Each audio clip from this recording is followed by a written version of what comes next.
Hey everyone, welcome back to another Mendogs introduction video for MSF. Today I thought we'd go through War. We do have the PvP and the Arena one coming out. However, I believe tomorrow they're showcasing a different quick match. So we'll leave the video for that one. So guys, if you haven't already, subscribed, hit that like button, write a comment down below of your tips and tricks for Alliance Wars, and let's kick off with it. All right, guys. So here we are, and so we've already done the other areas of the camp. The campaign. There'll be a raid one coming out soon to help you guys sort of build your teams.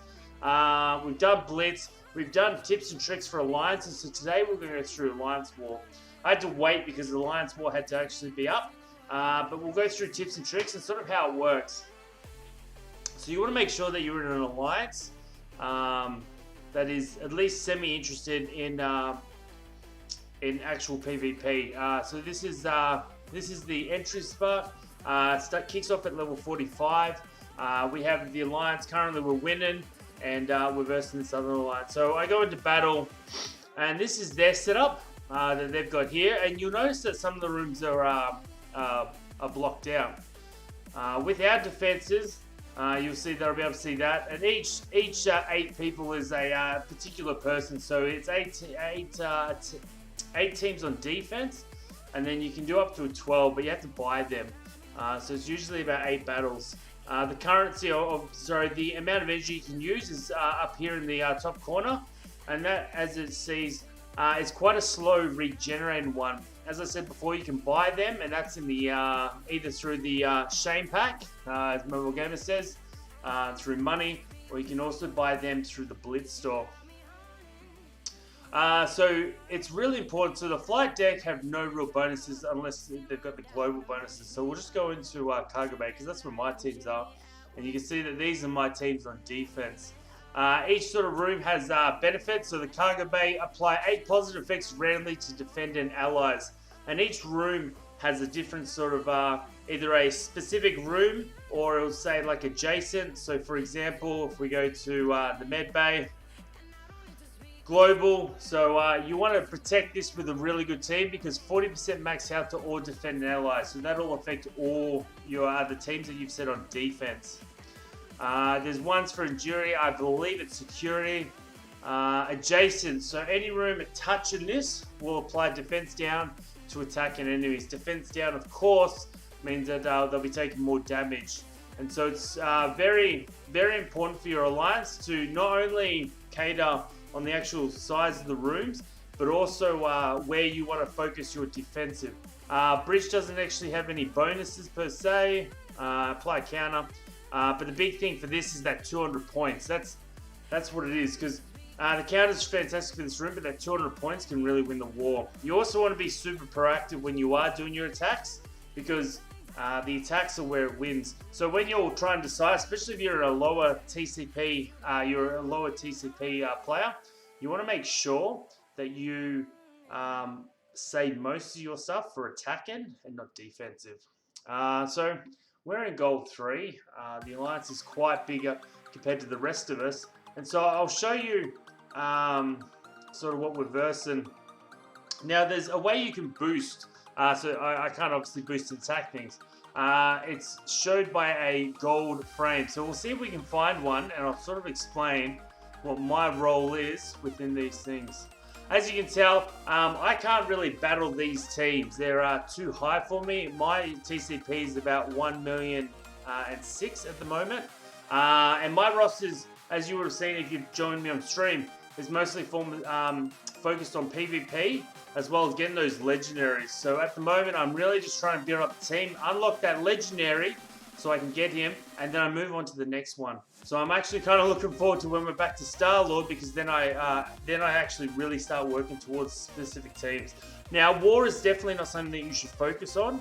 War is something that it's a flow and effect. It's either characters that you've sort of semi-built up for Blitz, maybe it's part of your arena thing, but the 2 teams you should be focusing on is your arena and your raid team. Depending on which raid difficulty you're doing will determine on what sort of characters they are. So us as an alliance, we're actually going through U7. but 0 difficulty, so just the basic one.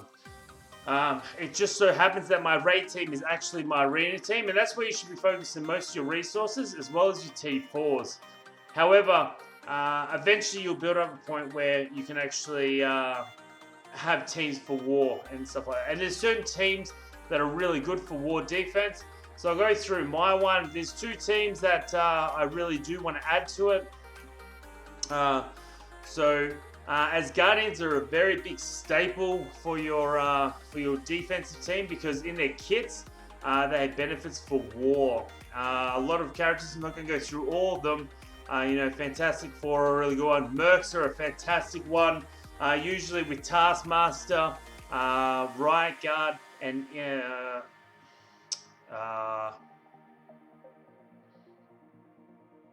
Lieutenant. Finally got there.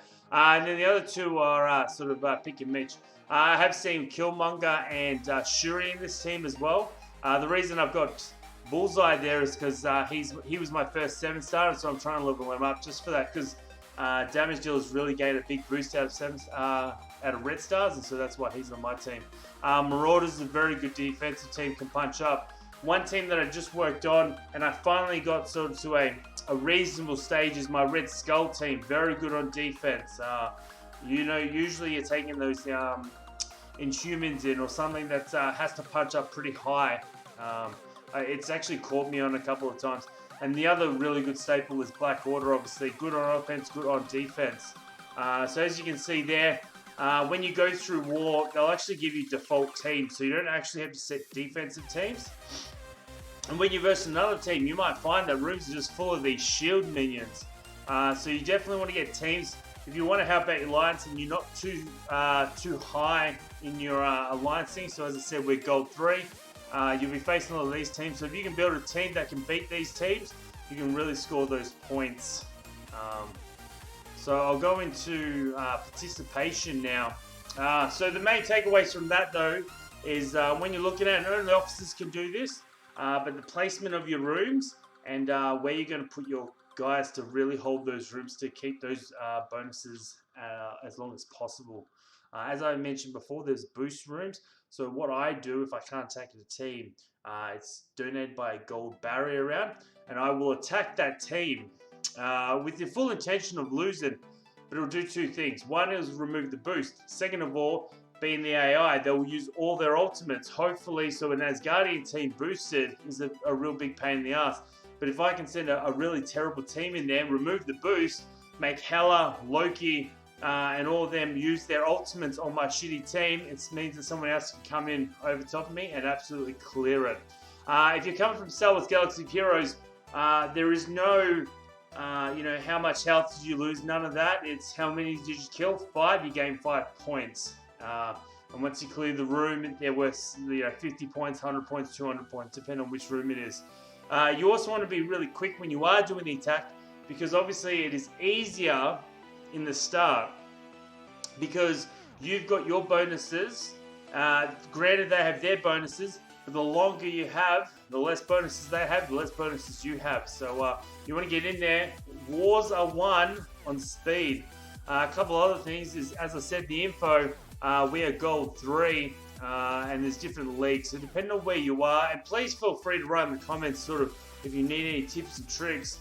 The last alliance I was in was gold 2. We were sort of maintaining the gold 2. We bounced up maybe to gold 3 for 1 or 2 matches, but it get knocked down.